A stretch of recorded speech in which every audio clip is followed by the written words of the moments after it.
Toby Eunice with a Gypsy's Kiss. Stick with me a couple of seconds and we'll talk about that danged survey.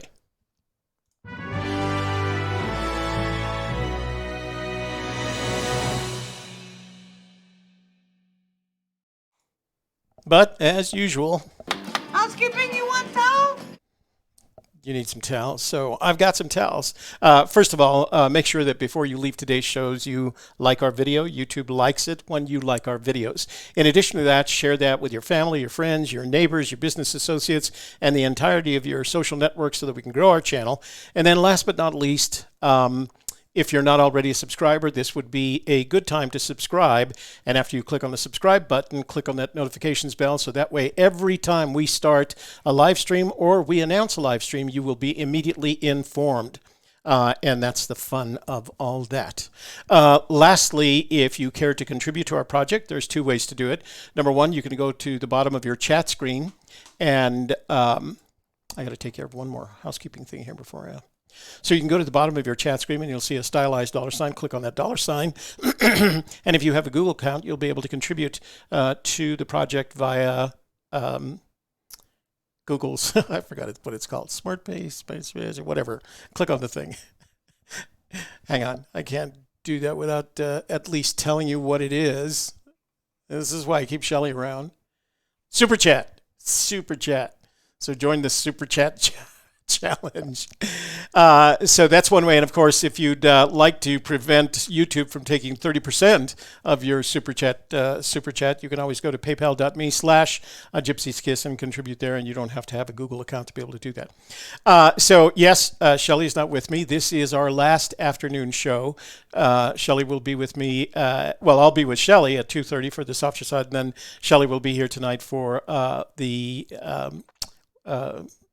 Hump Day Hoedown, and then we'll see you again on Friday night. Now, we are going to be doing afternoon shows, but they're going to be on our other channel. So Wednesday afternoons, we'll do the softer side, and then on Friday afternoons, we'll do the softer side, and it's not a restoration in addition to Friday Fandango. So that's kind of how it's going to go from this point forward. So, but again, if you want to see Shelly and I together this afternoon, you can see us at 2:30 on the softer side, and then Shelly will be here tonight for the Hump Day Hoedown, and will keep me in line when it comes to all the videos, because we got a whole bunch of Rooster videos to play tonight. We got to play at least one, because I sure got a bunch of Rooster emails this week. Okay, so let me switch over to the screenshot, and we'll get started right away, because I want to open up the phone line, and see what you guys think about this. Excuse me. Oops, we didn't want that screen. We want that screen, and then we want that. All right. So this is the 2019 Fenn Treasure Searcher Survey. And we started it back at the beginning of June. We finished it, actually, I think we were a week into the beginning of June. And we closed it at 11:59 p.m. on Sunday, June 30th. We did get 343 responses, which we think is a very credible survey, very representative of the community. And for those of you that gave us your email in order to get your own copy of the survey, what I'm going to do is I'm going to send that email out tomorrow. So after I've scrubbed through it, there's some non-email addresses in there, including one, forrestfenn@gmail.com, that somebody put in. And maybe I'll just send it to Forrest for the heck of it.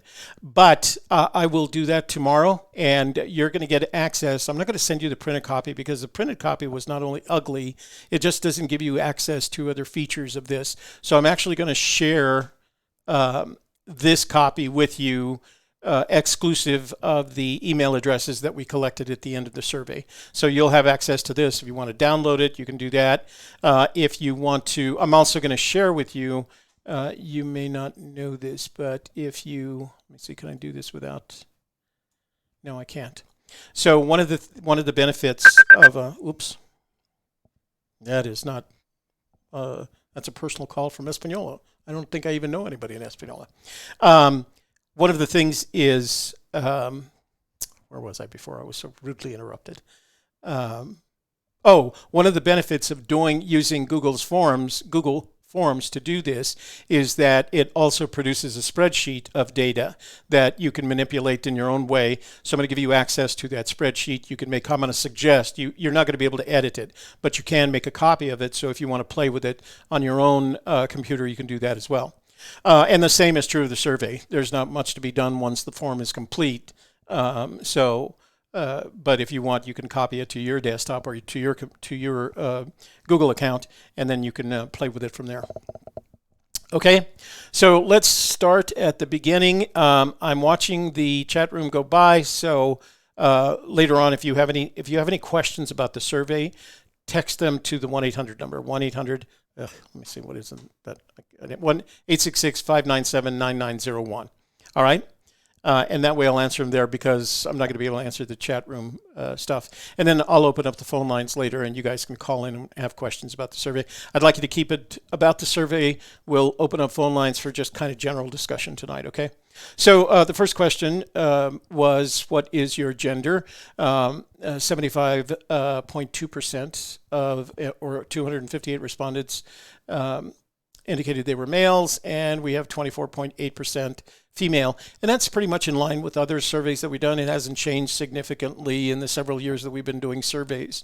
So it's about a quarter female. Now, that doesn't mean there aren't females that are going along with males and vice versa, but these are the people that consider themselves Fenn Treasure searchers enough to doing the survey, answering the questions to the survey.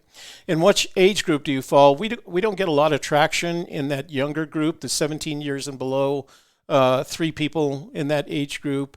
18 to 24 years, 3 people. And then it starts building up at the 25 to 34 years. But if you look at this, most of our engagement comes from people between 35 and 64.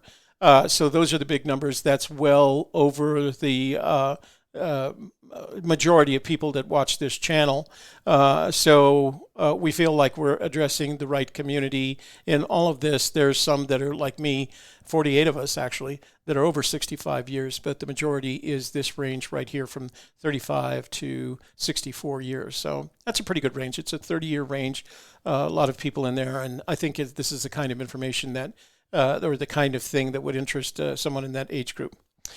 In what year did you start searching for the Forest Fenn Treasure? Now, I think this is slightly skewed because I started with 2010, and there's only 11 there, so you can interpret that kind of in 2 ways. Number one, there aren't a lot of searchers that started in 2011, or number 2, and I've got to figure out how to ask this in another way. Number 2, the treasure hunters that started searching in 2010 and some of these earlier years, 2011 and 2013, are no longer searching. 2014 was interesting because it was just kind of an anomaly in the middle of that. The majority of the searchers that watch our channel have started in 2016, 17, 18, and 19. And of course, 19 is incomplete. We'll have more data next year when we use 2019 with a complete year. So my guess is the reason these numbers are low, 10, 11, 12, 13, 14, 15, is we're 4 years beyond that, and from 9 to 4 years beyond that. So I have a sense that the folks that started that searching that early probably just aren't searching anymore. They invested their time, they invested their money. Now, that doesn't mean there aren't some that started searching in 2010. I don't know any 2010 searchers. I do know some that started the same time that I did in 2013, but I don't actually know anyone of 2010. The other thing, too, is Google prints only so much on this. So when you get to the survey yourself and you want to look at additional information, you can click on that little caret, downward pointing caret, and upward pointing caret, and you'll see the additional data there, the years represented by colors. And they do a pretty good job. It's not the best forms tool in the world, but it does a reasonable job, and it enabled us to collect all that data.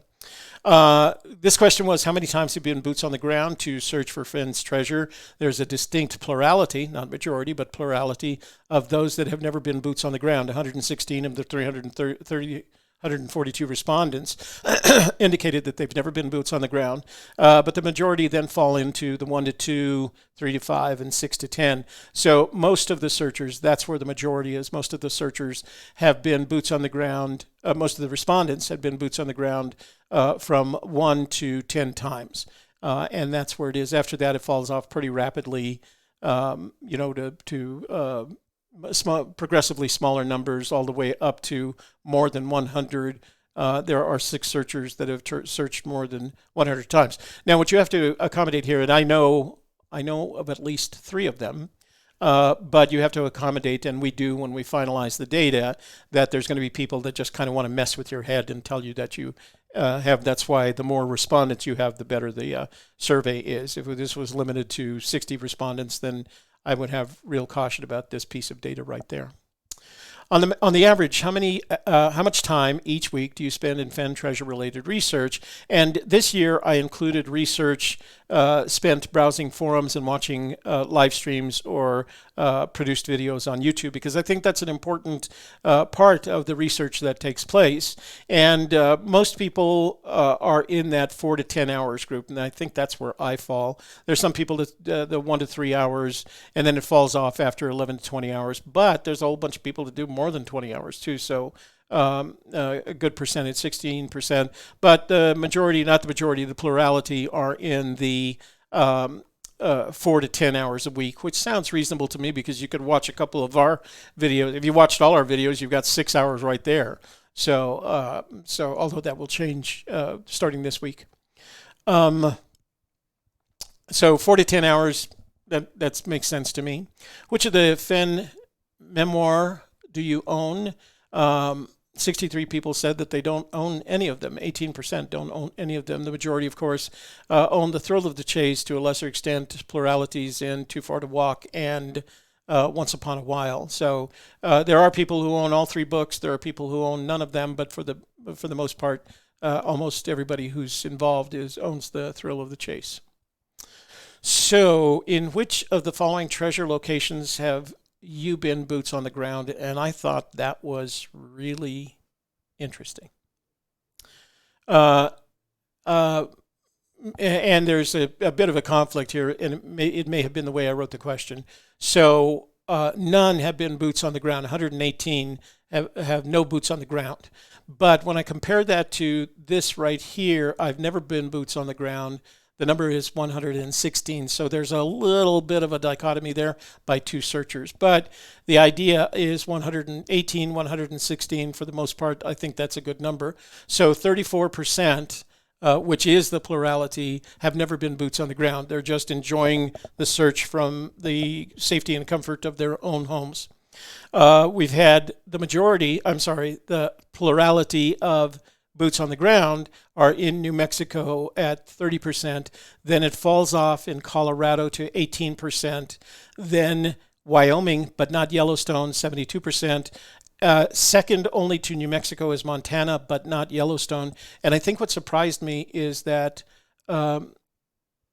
people have been to Yellowstone less than they have been to Wyoming and Montana. So there's a lot of people that don't think it's in Yellowstone National Park, but they do think that the area around Yellowstone National Park is pretty significant. And if I compare that, if you look at the 22% and the 21%, that's 43%, which is 13% in the combination of Wyoming and Montana and the combination of New Mexico. So it's interesting to me that there are a lot more people heading north into Wyoming and Montana than there are the combination of people heading north to the combination of Wyoming and Montana than there are looking in New Mexico. But most of the searchers are looking exclusively in New Mexico. There's no way to know. That was the other thing too.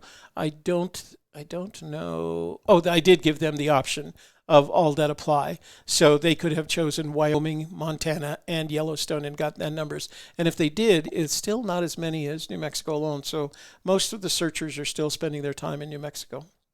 In which of the following locations do you believe Fenn hid his treasure? And as usual, the plurality goes to New Mexico with almost 40% of the respondents saying New Mexico. Colorado is only 12%. Wyoming and Montana, and what was interesting to me is that the combination of Wyoming and Montana will give you is it 16? Yeah, 16 and 21%. Let's say 37%, which is still less. The combination is still less than New Mexico. So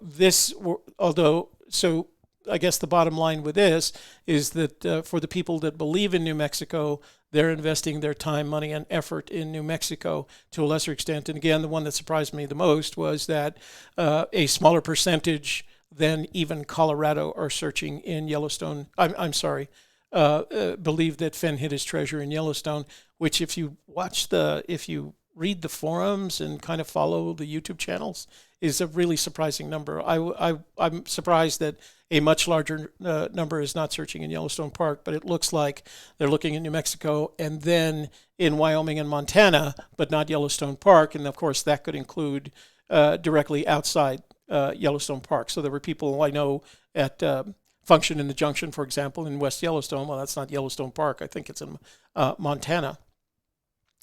In which year do you believe Fenn's treasure will be found? So a plurality believe that it will be found this year in 2019, and a significant majority believe that it will be found before 2022. So 2019 to 2022, and then it falls off pretty quickly down to very small percentages, sub 10% percentages, and there are still 8.5% of people, and actually this is where I responded, that feel like Fenn's treasure will never be found. So this is where it gets fun. What do you believe is the probability that you will find the treasure that Fenn hid?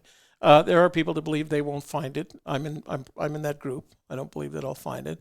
The majority of people, in this case, the plurality of people, believe that they have a 1 to 25% chance of finding it. Then 50 to 75, 25 to, 25 to 50, 51 to 75.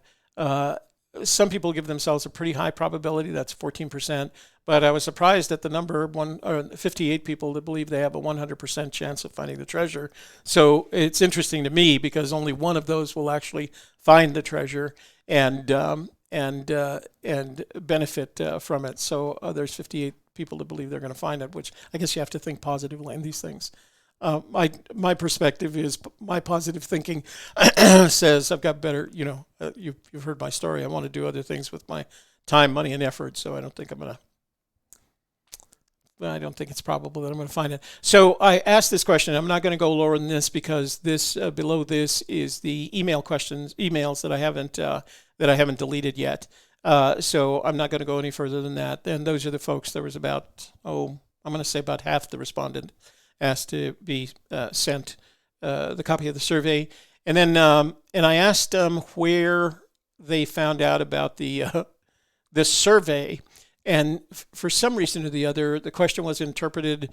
They didn't finish the question or they finished it in their head because the question they heard was, "How did you find out about Fenn's treasure?" And so there's a big chunk right here of one answers, and you can see it started with Chase Chat Forum. The biggest response was from AGK's YouTube channel, 223 people finding about it, and we included Facebook as one of the choices, and there was people that found out about it on Facebook, but then it just went to the dickens because people thought, I was asking, how did you find out about the treasure? And so from the Elephant, contacted by website, my brother told me, Expeditions Unknown, news article, my son sent me the books, outside browsing, Expedition Unknown, YouTube, Dale, Gypsy Kiss. So I'm going to throw this question out simply because I've got to either make it more clear about the information that I'm collecting as opposed to, and maybe what I'll do is, how did you find out about Fenn's treasure? And the problem with that is I can't predict all the possible ways people find out about Fenn's treasure. But I'll toss this question out because it wasn't a good one. On the whole, I feel like it's a good survey. It has a credible number of responses, and I'm kind of happy that everyone who did respond to the survey did so. Well, I shouldn't say everyone. almost everyone who responded to the survey did so in good faith. There were some that didn't, but that's part of survey taking. You count that into your numbers. But I think 343 respondents is enough to give us what we would think of in data analysis as a credible survey, enough to draw some conclusions. Now, one of the things that you do with survey data is you look at it, and then you look at the objective analysis. That means the data itself. And then you go into some subjective analysis where you come to some additional assumptions, and then you come to some conclusions. And the question at the conclusions that you have to ask is, what does this data tell us about this community? And so that's the next step in this process. I don't know. That's where it gets kind of boring. So I don't know necessarily that we'll share that with you. If maybe on one of the shows we'll do something quick to discuss what our conclusions were. But that gives you a sense of the survey. And as I said, if you were one of the respondents who gave us your email tomorrow, I will take those emails and I will send you a link to this survey. You won't be able to edit it. I've got to delete the last 2 questions, which include email addresses. And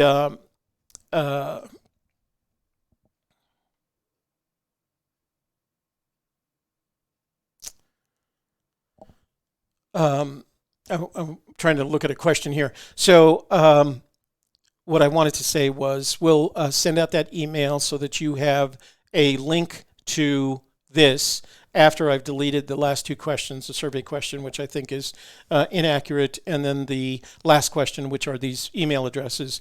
And I'll send you a link. I'll send you all a link to this survey as well as the data. And again, I can't show you that page unless I go down to the email. So let me get out of this. Hang on a second. I'm going to go to the data page while I don't have it on the screen, and I'll show you what they do for you. And then I'll go back. Let me make sure that the email addresses are not there, and they are not. Okay, so this is what the data sheet that is produced looks like. Let me go back to the screenshot. So there's this spreadsheet with all the data from all the respondents that you want, and you're welcome to conduct your own analysis and research on that, because you could make a copy of the survey, of the data sheet, and then you can start manipulating it. Okay, so that's what that looks like. And for those of you who responded with your email address, I will send that out tomorrow. Okay. I do want to address the comment that Sam made. AGK Media, perhaps this is somewhat skewed because the initial recipients of the knowledge that this survey exists are followers of your channel. Yes, but we don't think they are exclusive to our channel. We think they go to other locations, and I did post a notification of this survey on Chase Chat, Hint of Riches, and Harry's site. So they might be initial followers of this channel, but they were informed. And if you look at that, how did you find out about it? We had several people from each of those forums coming to the channel. Coming to the survey. So I think I think I'm gonna call it a good survey based on the number of respondents and how we promoted it. And it's not the first time we've done this, so I think there's other people that are aware that we do these kinds of things. Okay.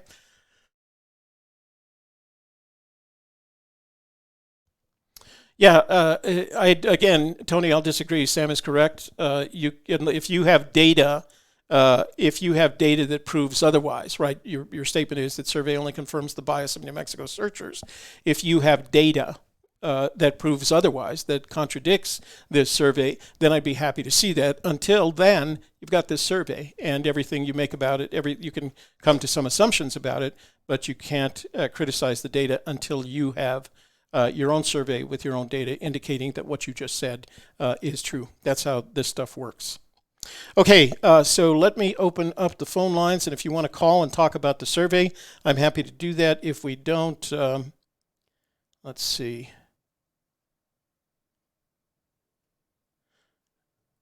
I wanted to make sure there's no text messages.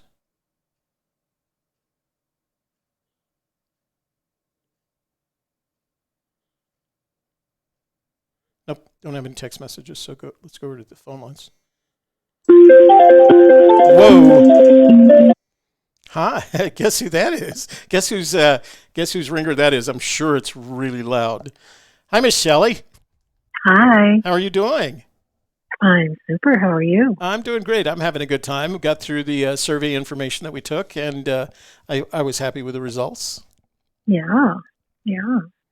Lots of work, Yeah, but now you've got some information for the viewers as well as the reporters and people writing books and stuff. yeah. We got. I know several of the people that we've been in touch with have asked for copies of the survey so they can incorporate it. Dan Barbarisi, especially, because he's the one that's writing the book on the Fenn Treasure search. So we'll share that with them. So Yeah, I'm sure they'll appreciate it. yeah, yeah. So we'll see you in a little bit. Yeah, I'm on my way over, and we'll have the softer side today at 2:30. Uh-huh. Our topic today is investment priorities. What are Ooh. you investing your time, money, and energy into, and how is that paying off? Oh, good. Well, good. That's a good Yeah. subject. I have lots to say And about of that. course, we'll be there together tonight for Hump Day Hoedown. Yeah, And we're going to talk about the treasure we hid over the weekend. we are. So I heard from Jamie, and she said she's going to release. We've got to figure out how to do this because she said she's going to release the poem on Saturday. So I was hoping to release the poem tonight. I don't know if we can. I don't know if that gives anybody any benefit. But I think since Saturday everybody's going to be gathered at the potluck, before the potluck and through the potluck at that location, she's going to post it then. The other thing that concerns me is one of our expectations was that people would take the poem with them as they went through their treasure hunt. Right. And if you post it, they're not going to be able to, excuse me. Right, because there's no cell service up there. So Yeah.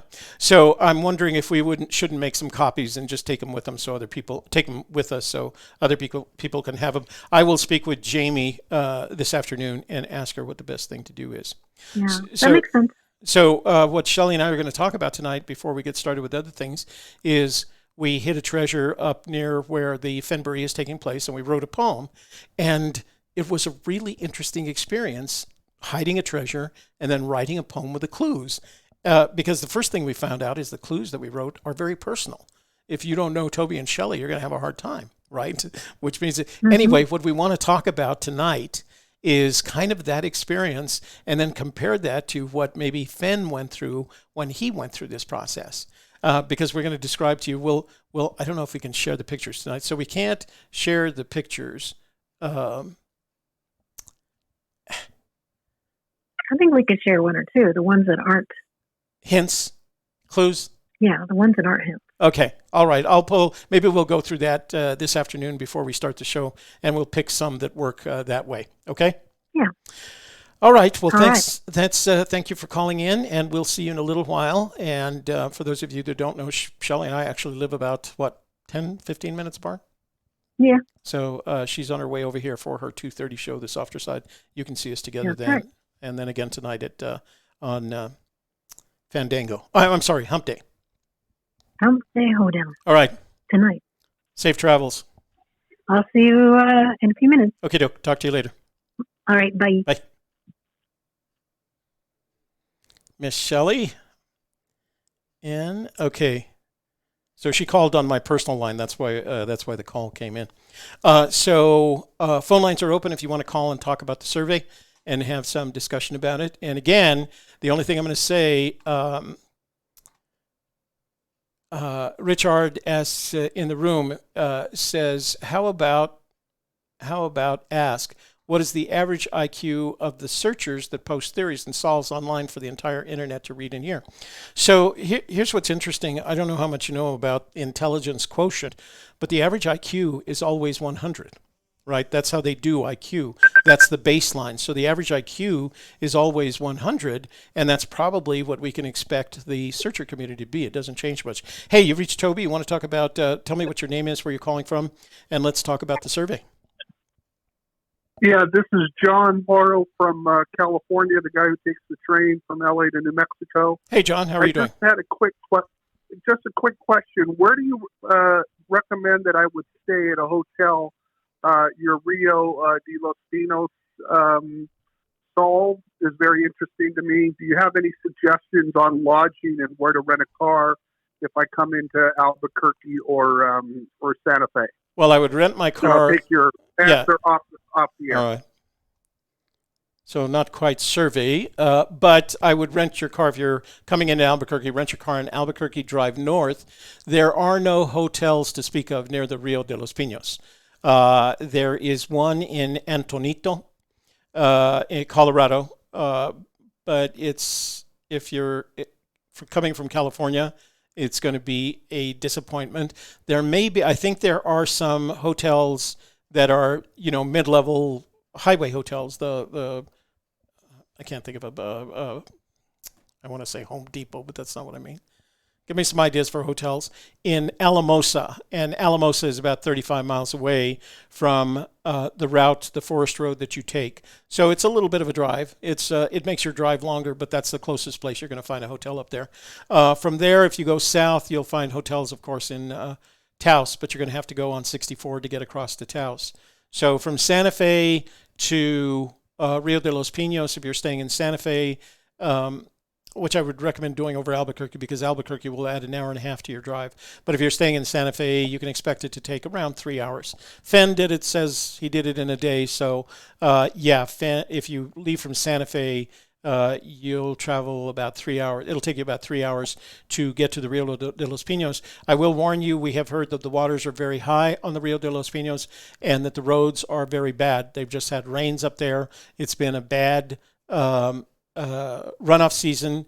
So speaking to the folks at Osher, they think that the roads are really bad. So you might consider renting an SUV or a four-wheel drive truck, which will be a little bit more expensive, but worth the investment.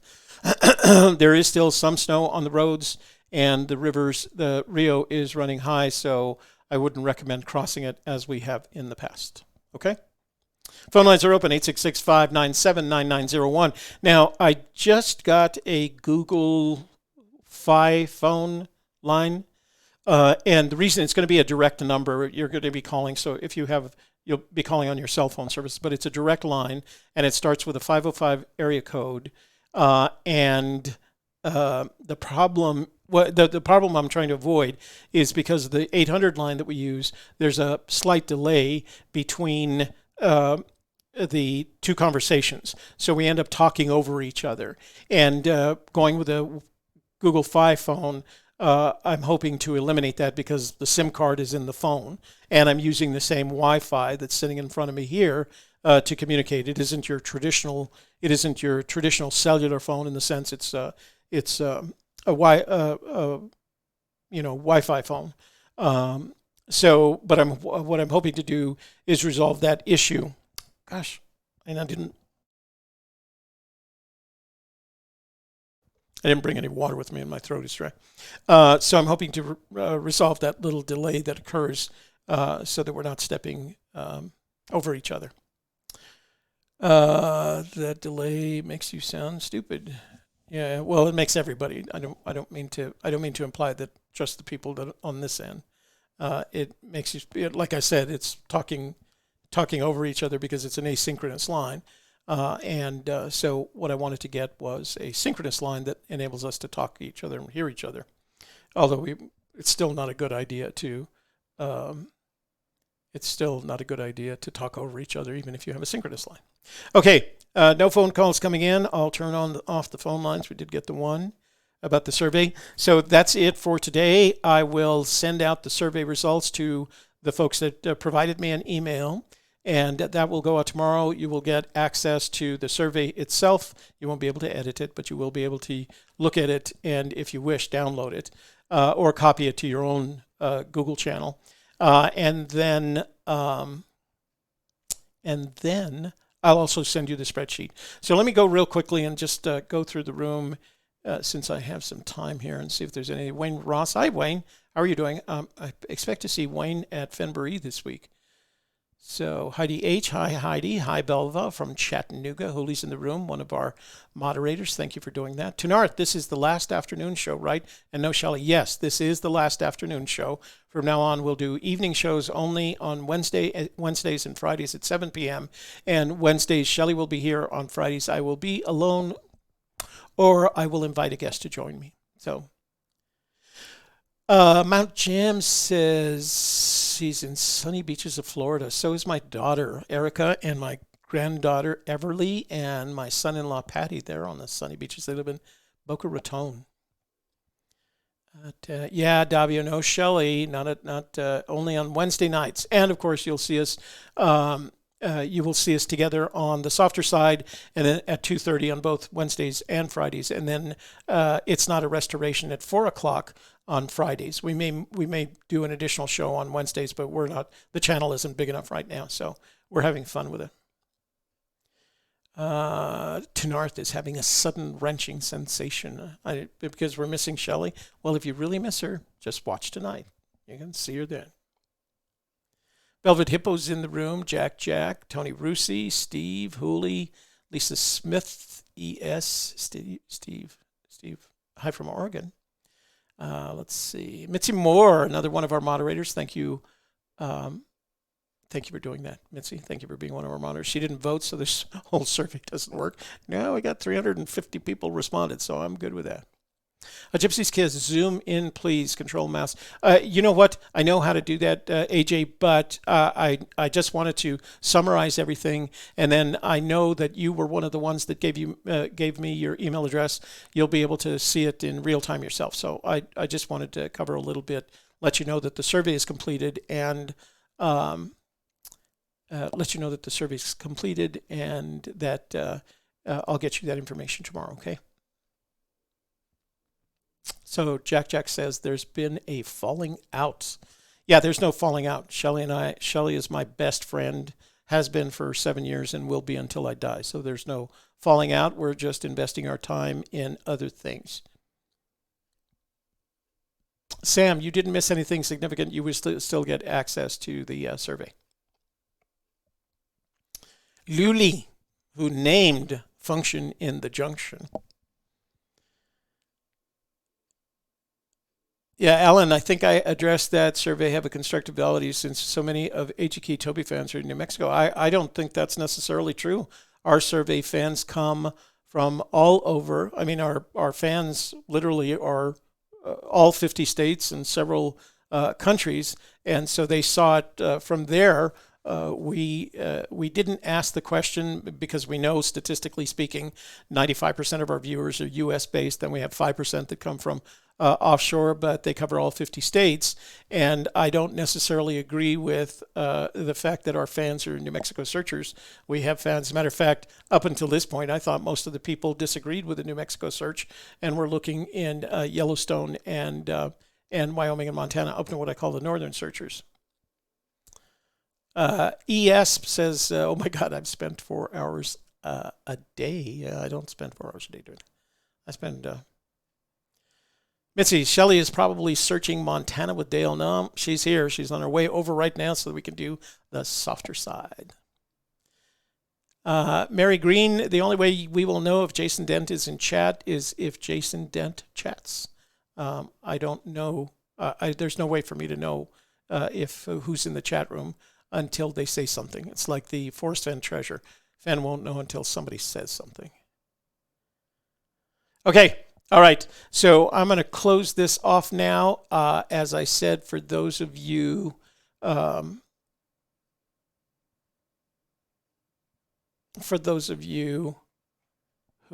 want to see Shelley, you'll see us tonight, Wednesday night on Hump Day Hoedown. She'll be joining me. And we'll be talking about the treasure that we hid in the poem that we wrote. It was a lot of fun. Kevin, Shelley, and I went up last Saturday.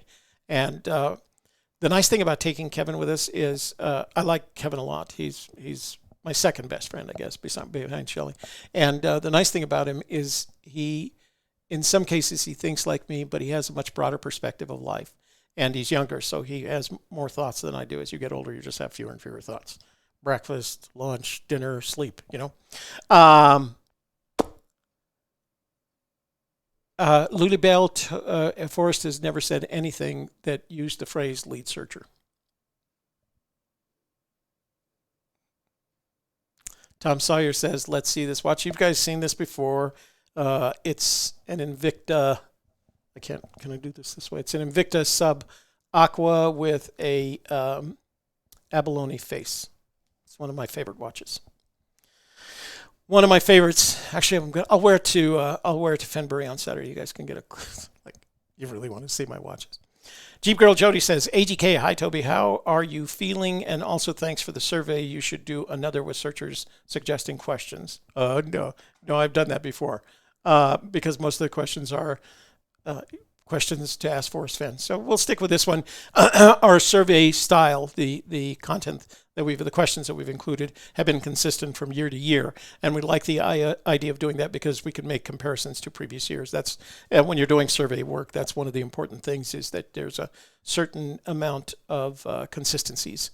So a consistency to your survey work so that you can make comparisons to past surveys.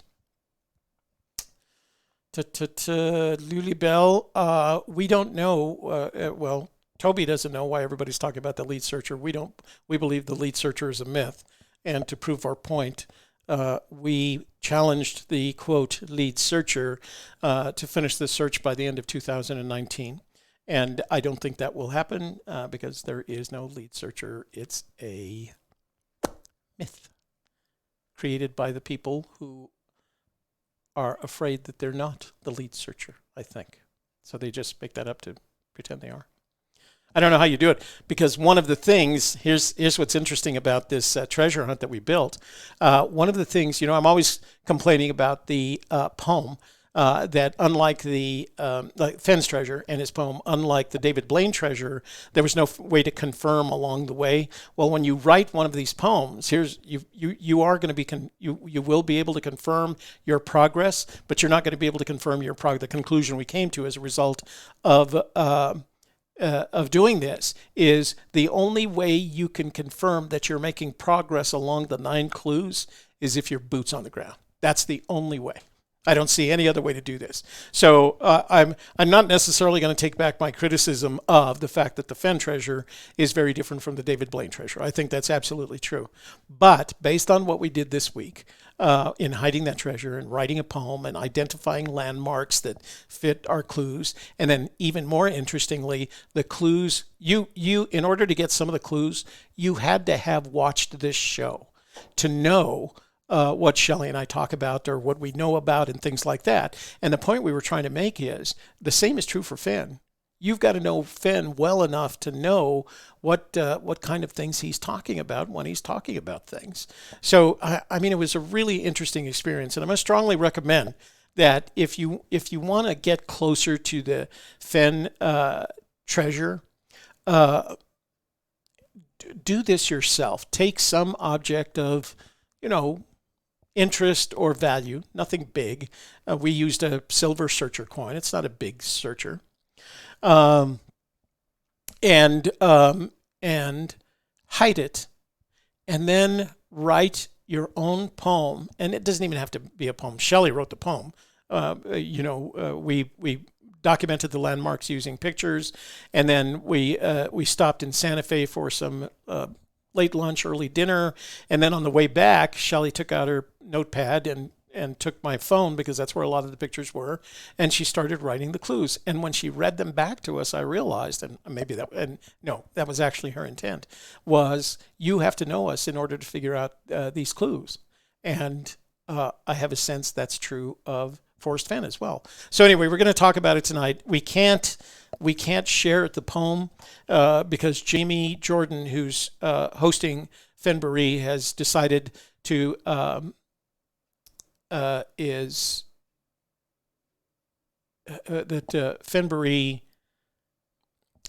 Jamie Jordan has decided to release it at Fennsday on Saturday, and she's going to post it, and then everybody's going to search from there. So, Tom, that's not a subject, that last one, that I would care to address, right? Other people can if they wish, but I'd appreciate it if you'd not bring those up because they don't really add to the conversation. They're very personal and don't add to the conversation. So let it go, brother. Let it go. Yeah, so we'll talk about, maybe I'll talk with Jamie, and I'm going to talk with her tonight and see what she meant by post it, because if you post it and there's only one copy of the poem, that could be a tough way to do it. Maybe you could copy it on your phone, because you have to have the poem with you. You have to have the poem with you in order to follow the clues. And that was another thing. Anyway, we're going to talk about that tonight. We'll spend more time talking about it when Shelley's here, because she was an intimate part of this, as was Kevin.